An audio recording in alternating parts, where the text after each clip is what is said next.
네, 국정원 관건선거 개입 대책회의를 시작하도록 하겠습니다.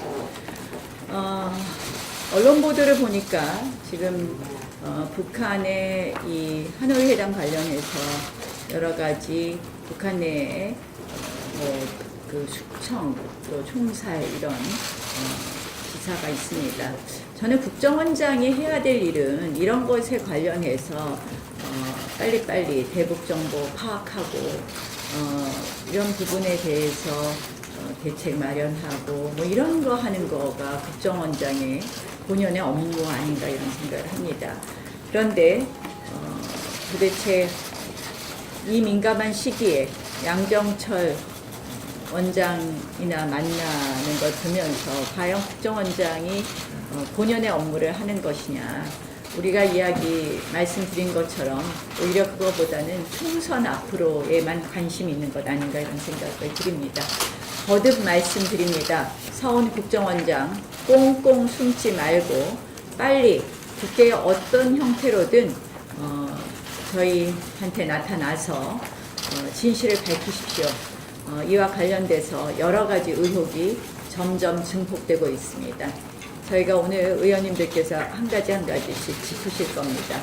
이 부분에 대해서 국정원장 진실을 밝혀주시고, 그리고 우리는 이 부분에 대한 청와대에 대해서 항의하고 청와대 감찰을 요구하는 것은 월요일 정도로 진행하려고 한다는 말씀을 드립니다. 어제 더불어민주당 워크숍이 있었습니다. 기억에 남는 것은 결론은 나라빚 늘리자, 국민 세금 더 거두자, 이 두 개밖에 없는 것 같습니다. 홍남기 경제부총리 GDP 대비 국가채무 비율 내년에 40% 돌파하고 2022년에는 45%까지 갈 수 있다고 했습니다. 홍 부총리 결국 우리 아이들 돈 끌어 써서 쓰자는 문재인 대통령의 불건전 재정 강요에 굴복한 것으로 보입니다. 게다가 발표 자료를 보면 경제부총리마저 현실을 부정하고 야당 공세만 하고 있습니다. 이 모든 것이 결국 추경 안 하기 때문이다 하는 야당 탓으로 가고 있습니다. 야당 탓만 하면 다행인데 이제 국민에게 부담 떠넘기려는 이 증세안 들고 나오고 있습니다. 안 그래도 지금 국민들 처분 가능 소득이 줄고 있습니다. 공시지가 급등으로 세금 폭탄이 예정되어 있습니다. 국민의 지갑을 정권의 지갑으로 아는 문재인 정부입니다. 우리 당은 건전재정, 감세, 아래로부터의 복지라는 3대 원칙으로 정부의 효율성과 효과성을 모두 잡겠습니다. 45%까지 가겠다는 국가 채무 비율을 40% 이하로 유지하고 관리재정 수지 적자폭도 2% 아래로 관리하는 내용의 재정건전화법이 이미 우리 당에 의해 제출되어 있습니다. 앞으로 이 법안을 당론으로 채택해서 정권의 성향과 관계없이 건전재정 원칙이 지속될 수 있도록 하겠습니다. 또 지난번 말씀드린 대로 감세 추진하겠습니다. 저희가 국회 연다면 이런 재정건전화법, 그리고 감세와 관련된 법, 법인세와 각종 준조세 낮춰서 투자 유치할 수 있고 기업 승계시 부담 낮추는 것, 이런 부분 관련된 법을 먼저 통과시켜야 된다고 생각합니다. 국회를 열어서 이것과 거꾸로 가는 법, 예컨대 국가 부채만 확대하는 이런 식의 이 거꾸로 가는 법이나 예산안만 통과시키는 것은 나라의 또 민생에 아무런 도움이 되지 않는다고 생각을 합니다. 앞으로 우리 민생국회가 정상화되는 즉시 우리 당은 3대 재정 원칙을 기반으로, 아까 말씀드린 3대 재정 원칙을 기반으로 이와 관련된 법안을 통과시키도록 노력하겠다는 말씀 드립니다. 어제 이인영 민주당 원내대표가 말씀하신 걸 보고 깜짝 놀랐습니다. 이 착한 동생이 왜 이렇게 나쁜 말 하는지 모르겠습니다. 이 대통령의 야당 비난, 여당의 왜곡된 언론 플레이가 민생 국회를 열고자 하는 야당의 희망마저 꺾고 있습니다. 마치 여당은 국회 정상화를 노력하는데 야당이 태업하는 것처럼 목리 프레임을 주입합니다. 우리 당의 요구사항은 아주 명확하고 간결합니다. 패스트트랙 철회와 사과와 그리고 민생국회의 정상화입니다. 지금 청와대와 여당이 말하는 것은 국회 정상화가 아닙니다. 여야가 비로소 정상적 국회입니다. 여당은 여당다워야 하고 야당은 야당다워야 합니다. 그런데 지금 청와대와 여당은 제1야당인 우리에게 야당의 옷을 벗으라고 말하고 있습니다. 오직 야당의 백기투항만이 해법이다, 이렇게 주장하고 있습니다. 사실상 국회 무력화 위헌 국회입니다. 국민이 원하는 국회는 민생 국회입니다. 비록 국회는 멈췄지만 우리 당만큼은 분주히 움직였습니다. 그런데 어떻게 했습니까? 이 정권은 공무원 사회에 야당 기피령을 내렸습니다. 앞으로 우리 공무원들이 우리 당에는 얼씬도 안 할 것 같습니다. 우리 당 국회의원도 만나지도 않을 것 같습니다. 우리 당 국회의원 전화 오면 전화기 안 받을 것 같습니다. 이 전화 한 번 통화 내역 있으면 앞으로 어떻게 되겠습니까? 어제 외교부 공무원 파면 의결했습니다. 여러 가지를 100번 1000번 양보한다고 하더라도 이 파면 적절해 보입니까? 지나칩니다. 결국 이 정권이 지금 발신하는 메시지는 야당에 협조하는 정도가 아니라 야당과 말을 섞는 공무원은 절대로 가만두지 않겠다. 일종의 저는 어제 이 사인은 공개 처형이라고 생각합니다. 더 말씀 안 드리겠습니다. 이해찬 대표 18명 장관 차례로 만난다고 하는데 야당은 아예 일 못하게 하고 여당은 열심히 하는 척, 이게 바로 민생 코스프레 국민 속이는 정치라고 생각합니다. 여당에게 다시 촉구합니다. 결자 해지하십시오. 첫 번째 사과하고 그리고 패스트트랙 태운 법안 철회하고 그리고 세 번째, 국회는 열어서 해야 될 일이 민생국회입니다. 민생국회.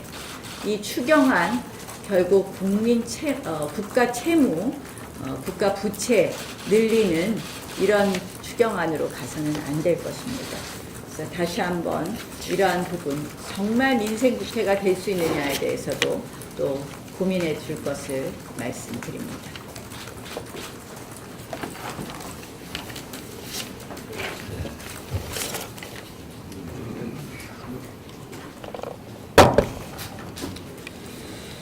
저는 지금 이 정권의 핵심 수뇌부들이 본인들이 집권하게 된 과정이 사실은 조작과 위선 그리고 어부지리로 집권을 했는데 이 정권을 절대 뺏겨서는 안 된다.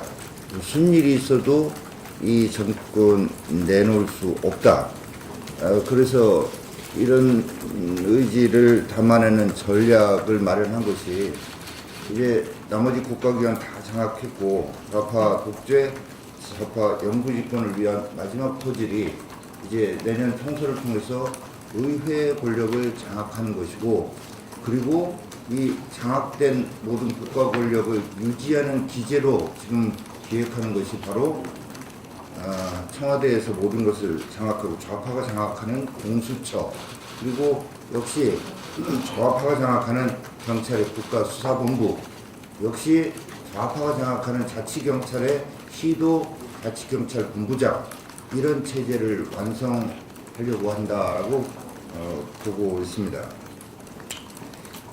그리고 이런 과정에서 지금 앞서 말씀드린 대로 마지막 포질인 의회 권력 장악을 위한 이 사람들의 계획이 바로 좀 상풍 전략이다라고 어제 제가 최고위원회에서 말씀드렸습니다만, 이렇게 세 가지 큰 그 방향에서 바람을 일으켜보고자 하고 있다라고 볼 수밖에 없다. 양정철 서훈 만남, 이거는 분명히 누가 봐도 선거 관련된 얘기를 하지 않으려면 왜 둘이 심야에 만나서 1시간 따로 만나고 또 북한 관련 기자와 몇 시간 동안을 얘기했겠는가. 여기서 오간 얘기가 결국은 선거와 북한이라고 하는 두 가지 코드를 가지고 얘기가 이루어질 수밖에 없었지 않겠는가. 오죽하면 집권당 내에서도 자리가 자리였던 만큼 그랬으면 안 됐다.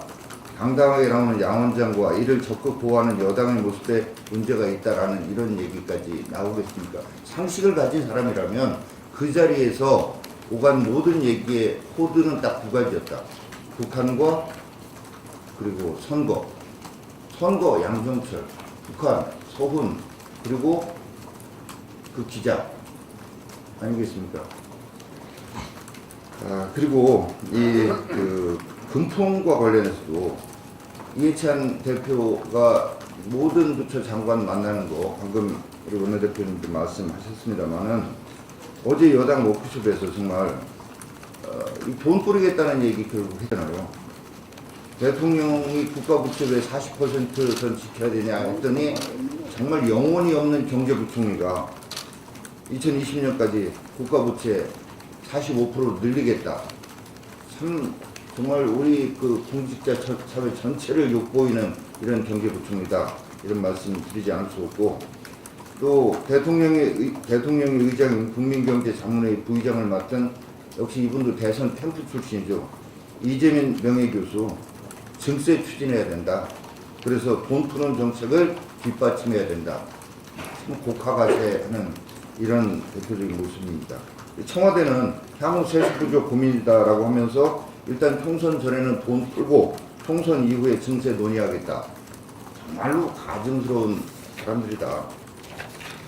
자, 관통과 관련해서 짧게 말씀드리면 이 공무원 조직의 이반을 막는데 정말 눈에 핏발을 세우고 모든 수단을 다 동원하고 있는 상황입니다, 지금.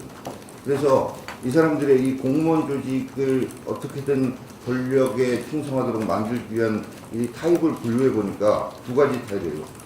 협박, 회유, 그리고 피신시키는, 감추는. 이게 바로 저 주영훈 경호처장 그 집안일 시켰던, 가사도우미를 시켰던 그 청와대 공무직 직원, 그리고 신재민 사무관, 여기는 협박, 회유, 피신시켰습니다. 또 이런 유형으로 되지 않는 김태우 수사관, 그리고 이번에 외교부의 K 참사관, 이런 경우는 파면하고 고소고발하고 잡아 가두려고 하는 이런 두 가지 스타일로 이 공직사회를 겁박하고 있는 이런 모습을 보이고 있습니다. 그러나 저는 어제 제가 민풍이라는 표현을 썼습니다만 우리 국민들께서 이제는 아마 내년 총선 하루 전날 김정은이가 서울에 온다고 해도 지난 지방선거 하루 전날 싱가포르 미국 정상회담 때 속았던 그 사실 떠올리시면서 오히려 정말 민심의 철퇴를 내리실 거다라는 이런 말씀을 드립니다. 이상입니다.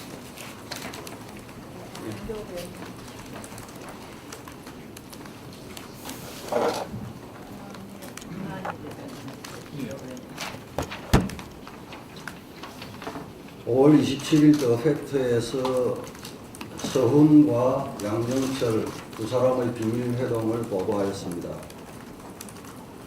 동석했던 김현경 기자는 학회차 미국에 머무르다 28일 급거 귀국하여 자신의 페이스북에 총선 이야기는 없었습니다라고 당언을 합니다.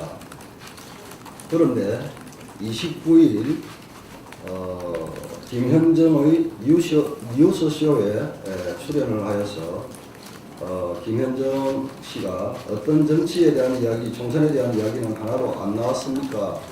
라고 물으니 김현경 기자는 총선은 아직 한참 남은 거 아닌가요? 어쨌든 저는 총선은 아직 한참 남은 거 아닌가요? 어쨌든 저는 제 기억이 없어요. 김현정 씨가 없습니까? 라고 다시 되물으니 얘기 안 한 것 같아요. 이렇게 답을 합니다. 바로 하루 바로 전날은 총선 이야기는 없었다고 단언을 했다가 김현정은 뉴스쇼에 출연하여서는 기억이 안 난다고 합니다.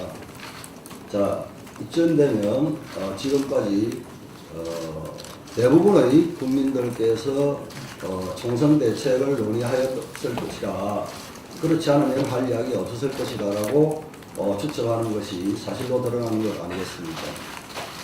김현경 기자는 제가 알기로는 33년차 기자입니다. 자신이 한 말의 의미가 어떤 것인지는 충분히 알 것 같습니다. 양정철, 서훈, 김현경 기자가 내놓은 해명과 부인 방식은 우리 모두에게 좀 익숙합니다. 문정권은 사건이 터지면 당사자는 무조건 부인하고 이어 제3자격의 인물이 페이스북을 통해 입장문을 발표하고 다음날 라디오 인터뷰를 통해 억울함을 호소합니다. 그 라디오는 주로 김현정의 뉴스쇼가 이용이 되고 있습니다.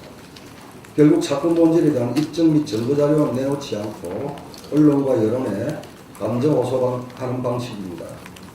마치 대응 매뉴얼이 존재하는 것처럼 느껴집니다. 얼마 전에 있었던 이미선 헌법재판관 남편 탓 호소, 김의겸 전 대변인 아내 탓 호소, 문재인 대통령 페이스북 통해 김희수 헌법재판소장 대행 당시 보이콧 관련 옹호하는 것, 이것들이 대체적으로 대응 방식이 거의 유사하다는 동일성이 있습니다. 김현경 기자는 2006년도에 미스터 김정일 차 한잔 하실까요? 라는 에세이집을 발간합니다. 이 책 70페이지에 보면 이런 내용이 있습니다. 북한 사람들은 가끔 농담 반 진담 반으로 이런 말을 한다고 한다. 한국 경제 성장의 일정 부분은 자신들이 담당하고 있다고. 또 어떻게 보면 한국 경제 성장은 남과 북이 함께 만들어 나가는 것인지도 모른다. 이쯤 되면 김현경 기자는 친북 인사라고 봐도 됩니까? 대표 북한통 서훈, 친북 언론인 김현경, 여권 최고실세 양정철 이들의 비밀 회동은 친북 풍몰이 등 관돈 선거의 획책을 시도하다 발각된 것으로 볼 수밖에 없습니다. 이해찬 대표 100년 집권론, 한국당 관권 선거 심히 우려스럽다며 극렬하게 반대했음에도 불구하고 문 대통령 조혜주 중앙선관위 상임위원 임명 강행하였습니다. 그리고 범여권 선거법 패스트트랙 강행하였습니다. 문재인 대통령의 복심 양정철 정치권으로 돌아오자마자 문희상 국회의장 회동하고 서훈 원장 비밀 회동하였습니다. 이 일련의 과정들 우연이라 할 수 없습니다. 지금까지 문 정권과 여권의 이해할 수 없었던 이 상식적 퍼즐을 맞춰보면 결국 좌파 정권 100년 시나리오가 진행되고 있다고 볼 수밖에 없습니다.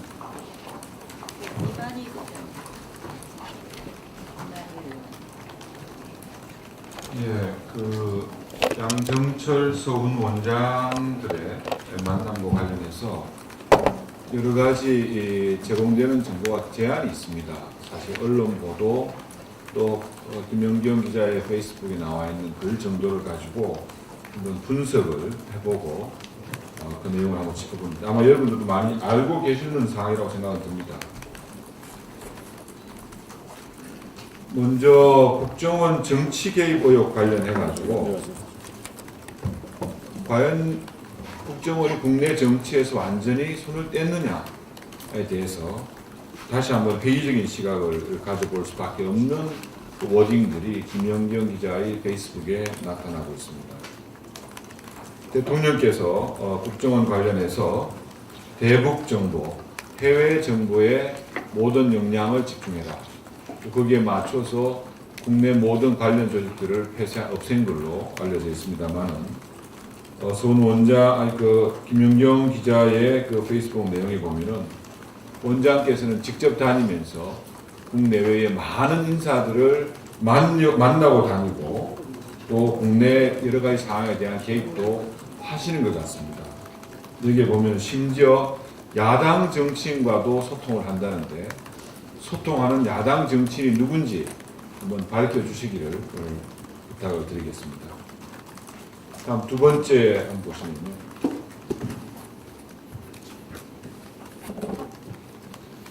국정원장은 기본적으로 독대라는 것이 거의 없는 업무의 특성상 없는 것으로 일단 파악이 됩니다. 심지어는 대통령까지도 독대를 원칙으로 독대하지 않는다고 그러고요.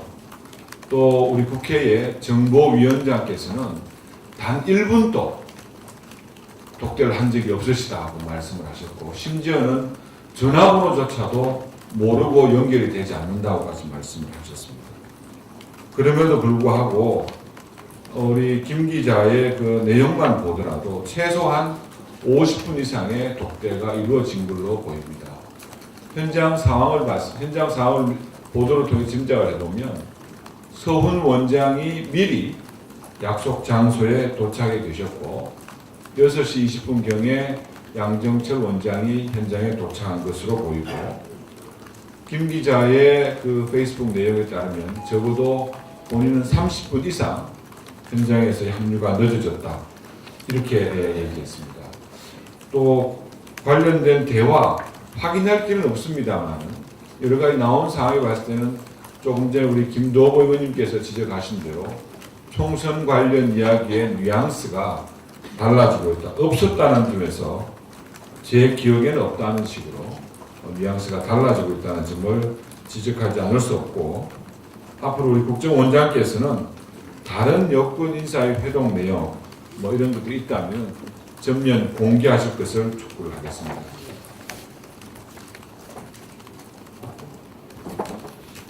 세 번째는 이 약속을 잡고 양쪽의 얘기들을 쭉 들어보면 서훈 원장과 김 기자와의 만남이 먼저 약속된 걸로 보입니다.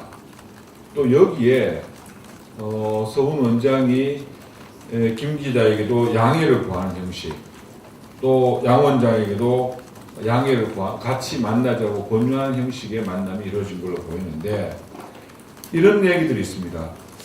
이제 와서 생각해보니 서훈 원장이 민감한 상황을 피하기 위해서 일부러 두 만남을 하나로 엮은 것 같다, 이런 얘기를 합니다. 이 내용은 무슨 말이냐면은 아마도 서 원장께서는 이 만남, 그러니까 국내 정보의 총책임자와 여당 총선의 실질적인 책임자의 만남이 부적절하다는 것은 본인이 인식을 하신 걸로 보입니다. 김연경 기자의 얘기에 따르면 지금 서훈 원장의 해명이나 입장 표명이 전혀 없는 상황에서는 이렇게 미루어 짐작할 수밖에 없다. 그러면 내키지도 않는, 이거 뭔가 부적절하다는 오해를 받을 수 있다. 아니면 뭔가 실제로 뭔가 있었다는 등 이 만남을 해야만 하는 이유가 뭔지, 또 국정원장이 내키지도 않는 만남을 꼭 해야 되는 이유가 어디에 있었는지를 앞으로 좀 밝혀봐야 될 사항이 아닌가 지적하고 싶습니다.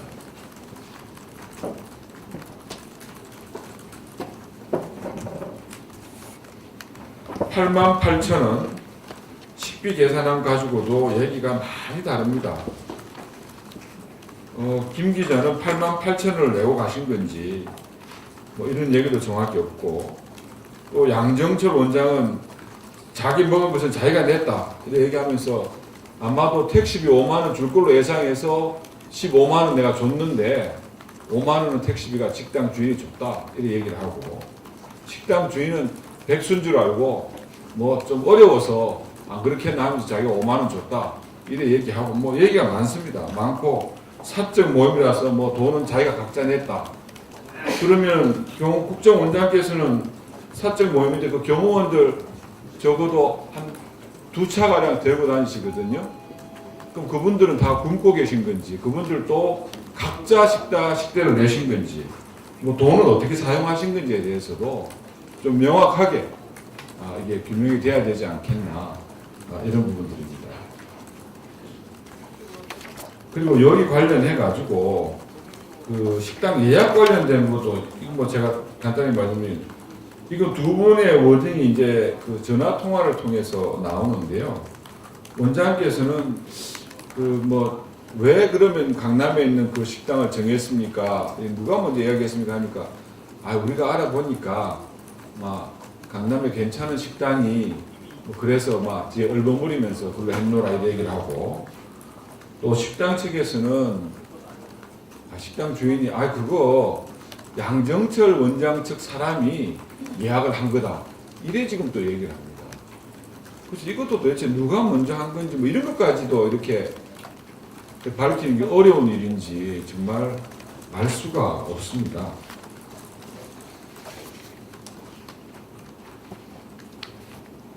대통령께서는 분단을 정치에 이용하는 낡은 이념의 잣대를 버려야 한다고 말씀을 하시고 그걸 굉장히 강조를 하고 계십니다. 본인 생각하고 대통령님의 생각하고 또 그게 관여되시는 그 스포츠하는 많은 보좌관들, 관계된 사람들의 생각은 조금 다를 수 있는 것 같습니다. 보니까 두 번째, 이게 3월 19일 날 2019년도 3월 14일 날 그 문정인 대통령께서 대통령 통일안보 특보께서 기고한 그 외국에 기고한 내용에 보면요, 내용을 잠시만 제가 좀 읽어드리겠습니다.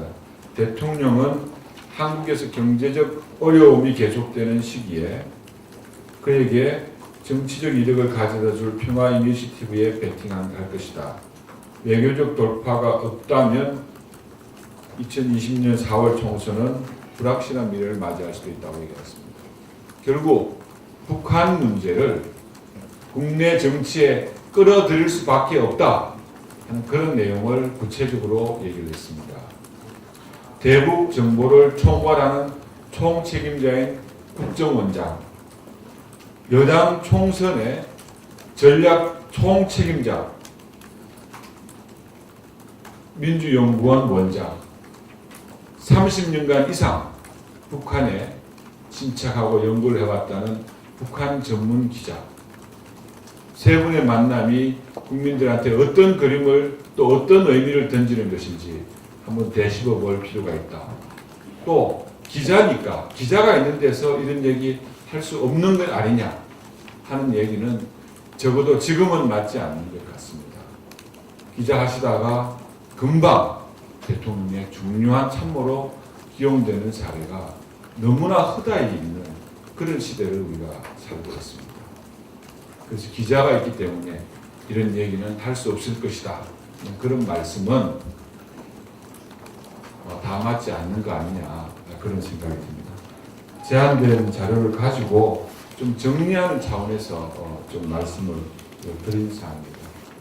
이 부적절한 미래에 대해서 또 그 안에 있었던 여러 가지 내용들에 대해서 명명백백하게 밝혀지고 이것이 국민들에게 알려드리는 것이 제 의무라고 생각합니다.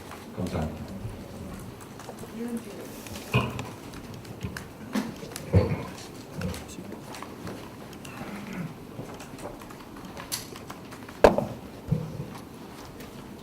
네, 서훈 국정원장의 침묵은 오히려 의혹만 확대시킬 뿐입니다. 청와대가 그 서훈 국정원장과 양정철 민주연구원장의 비공개 회동에 대해서 그 정치 개입으로 보는 건 과도한 해석이다 이렇게 표현을 했습니다.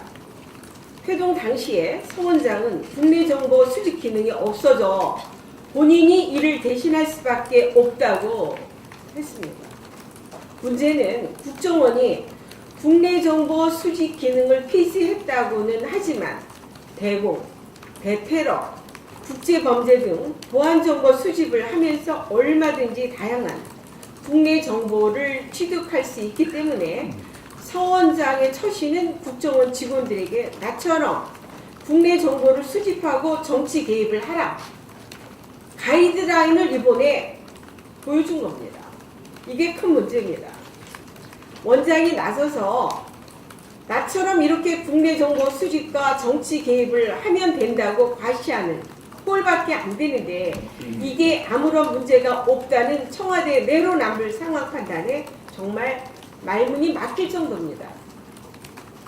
문제가 되는 회동에 대해서 서, 양, 당사자들의 책임있고 분명한 해명 대신 왜 MBC 김연경 국장의 기자가 있는데 민감한 총선 얘기를 했겠느냐는 변명입니다. 뿐만 아니라 김연경 국장의 해명도 설득력이 없습니다. 그 이유는 앞에서 의원님들께서 말씀해 주셨던 것처럼 문재인 정권 아래에서 MBC가 보이는 행태를 보면 여실히 알 수 있는데 사실상 정권의 홍위병을 자처하는 방송사의 중견 기자의 변명은 범죄자들이 스스로 범행을 공개적으로 자백하는 경우가 없다는 점에 비추어 전혀 설득력이 없습니다. 오죽하며 MBC 노조까지 나서서 김연경 MBC 국장의 설명을 그대로 믿을 국민이 얼마나 있겠느냐 하고 개탄을 했습니다. 그렇기 때문에 MBC 김연경 기자는 노조로부터 기자가 아닌 국정원장의 동업자 내지 내부자라는 비판을 받고 있는 것입니다. 동석했던 김연경 국장은 서훈 원장과 함께 한반도 평화포럼 활동을 같이 하고 있고 문재인 정권 집권 후에 MBC 통일방송 추진단장이라는 직책을 맡아서 정상회담 등 주요 이벤트를 주관한 바 한반도 정세 등을 두루 얘기했다라고 하는데 당연히 최대 현안인 김정은 답방과 4차 정상회담 얘기가 나왔을 것이고 그 시기와 방송 등 언론의 보도 양태에 따라서 총선에 큰 영향을 줄 수도 있었을 것이라고 보여지는데 북한 관련 뉴스를 책임지는 기자와 여당 총선을 진두지휘하는 정치인, 북한 정보를 독점하는 국정원장이 총선 얘기를 아예 안 했다는 말을 믿는 국민이 과연 있겠습니까? 그러니까 국민들은 김정일 답방을 두고 정보기관과 여당, 언론의 총선 협력 방안, 부풍을 논의했을 것이라는 의심을 하는 것은 당연합니다. 더 이상 서 원장은 본인이 낙인 찍은 적폐 행위를 한 당사자로 침묵으로 의혹을 확대시키지 말고 모임의 성격, 참석자, 대화 내용 등을 밝히고 응분의 책임을 져야 할 것입니다. 이상입니다. 그러면 정영석 의원님 네. 네. 마이크 정영석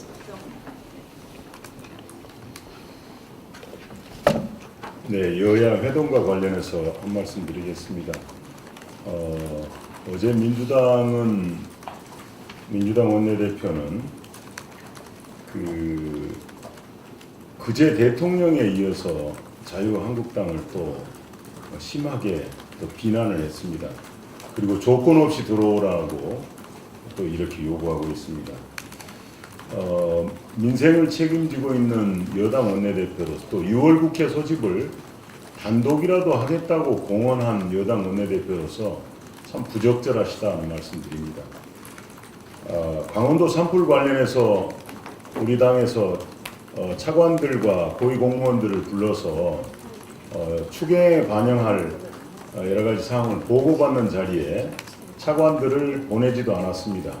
그리고 우리가 산불 가지고 공무원과 만남 자체를 민생 코스프레라고 이렇게까지 표현했습니다.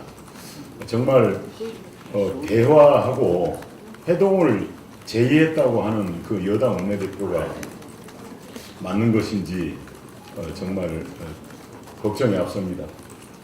오늘 아침에 저도 언론인으로부터 전화 많이 받았습니다.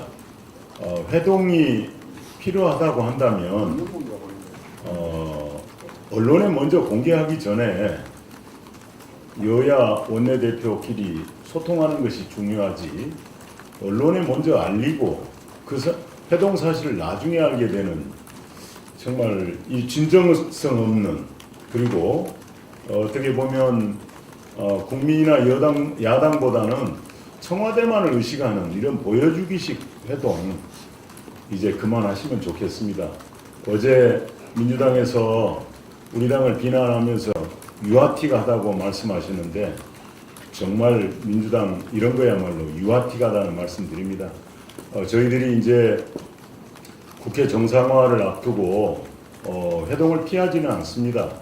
또 중요한 협상 당사자이기 때문에 말을 저도 아끼겠습니다만 이건 아니다. 어제 오늘 일어나고 있는 일들은 정말 여당이 진정성이 없고 자꾸 청와대를 의식한 보여주기식 이런 쇼를 하는 게 아닌가 이런 생각이 듭니다. 이런 걸 멈춰야 진정으로 여야가 심도 있는 대화를 할 수 있고 그렇게 해서 우리가 6월 국회를 할 수 있다는 말씀드립니다. 어떻게 이 패스트트랙이 지난 상황에서 조건 없이 들어오라고 이렇게 말을 할 수 있습니까? 정말 야당과 국민을 몰라도 정말 모른다는 말씀드립니다. 이 정도 아끼겠습니다.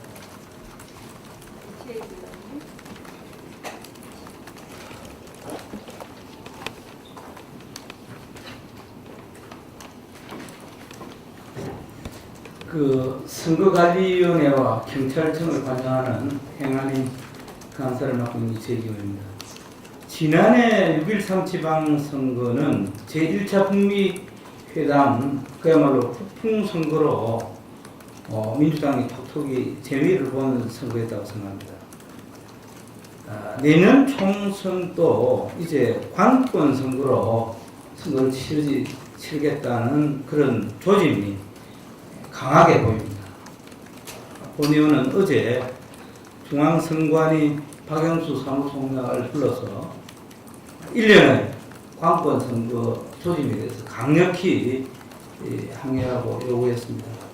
조혜주 상임위원 임명 이후에 중앙선거관리위원회의 여러 가지 중립성 훼손에 대해서 강하게 질책했다는 말씀 드리면서 서훈 양정철 만남과 지난 6.13 지방선거 전 황운하 울산경찰청장과 여당 시장 후보와의 만남과 어떻게 이렇게 판박이냐 이런 생각을 지울 수 없습니다. 지난해 지방선거를 앞두고 황운하 전 경찰청장과 현 울산시장이 두 번을 만났다고 합니다. 황운하 전 경찰청장은 2017년 7월에 울산경찰청장으로 부임하고 단 2달 만에 현 울산시장을 만났습니다. 만나고 난 한 달 후인 2017년 10월 당시 황운하 울산청장은 김기현 울산시장의 동생을 수사하기 시작했습니다. 특히 황 청장은 수사 파도와는 아무런 관련이 없는 112 상황실 소속이던 성모경찰을 정식 인사기관도 아닌 시점에 전담 수사팀으로 발령을 내 김기현 시장의 동생 수사에 투입시켰습니다. 현재 성모경찰은 2019년 4월 19일 검찰로부터 강요 미수와 수사기밀 누설 혐의 등으로 구속된 상태입니다. 황운하 청장이 진두지휘한 울산경찰의 지방선거 개입 의혹이 지금 드러나고 있습니다. 이 이후에도 황 청장은 2018년 3월 16일 김기현 울산시장이 공천을 받던 날 바로 그날 시장의 집무실 등을 압수수색하고 이를 언론에 대대적으로 보도하는 등 선거 개입 의혹을 살만한 무리한 수사를 펼쳤고 수사 전 여론조사에서 10% 이상 앞섰던 김기현 시장은 수사 후에는 여론이 완전 급전치고로 떨어져서 결국에서는 낙선되었습니다. 다시 말해서 내년 총선을 앞두고 서훈 국정원장과 양정철 원장이 만난 것 역시 울산 사례와 너무나도 판박이다. 특히 문재인 대통령이 최측근으로 알려진 양정철 원장이 내년 민주당 총선을 진두지휘할 것으로 모두가 예상하고 있는 이 민감한 시기에 국내 최고의 정보기관인 국정원장과 21대 총선 총사령관이 만났다는 것은 관건 선거 개입 의도가 아니면 무엇으로 이해할 수 있겠습니까? 국민들께서는 문재인 정권이 줄곧 주장하는 국정원과 검찰, 경찰 개혁이 오직 총선 승리, 정권 연장을 위한 전략으로 이해할 수밖에 없습니다. 문 대통령은 즉각 서훈 국정원장을 해임 조치하고 여당 인사와 사정기관의 만남이 재발되지 않도록 제도적인 대책을 확실히 마련해 주실 것을 강력히 촉구합니다. 네, 박상도 의원입니다. 서훈 원장과 양정철의 회동은 우연한 기회에 이번에 알려졌습니다만 이 기회에 나온 얘기들이 많습니다. 서훈 원장이 국내외 싱크탱크, 전문가, 언론인, 여야 정치인 등을 직접 만나고 다녔다고 합니다. 누구를 만나고 다녔는지는 찾아내면은 이분이 국내 정치에 관여했다 안 했다 하는 것은 다 나오지 않겠습니까? 대통령께서도 정치 관여 행위에서 일체 손을 떼라고 지시를 한 바 있었습니다. 그런데 그럼에도 불구하고 서훈 원장이 국내 정치인, 양정철 씨도 정치인 가운데 한 분이니까 이런 분 만나고 다녔지 않습니까? 이게 정치 관여 행위 아니겠습니까? 그래서 서훈 원장을 저희들이 고발을 해놨기 때문에 신속하게 원장 일정을 파악하고 누구를 만나고 다녔는지 그분들하고 어떤 얘기를 하고 다녔는지 이런 걸 빨리 조사에 나서줄 것을 촉구합니다.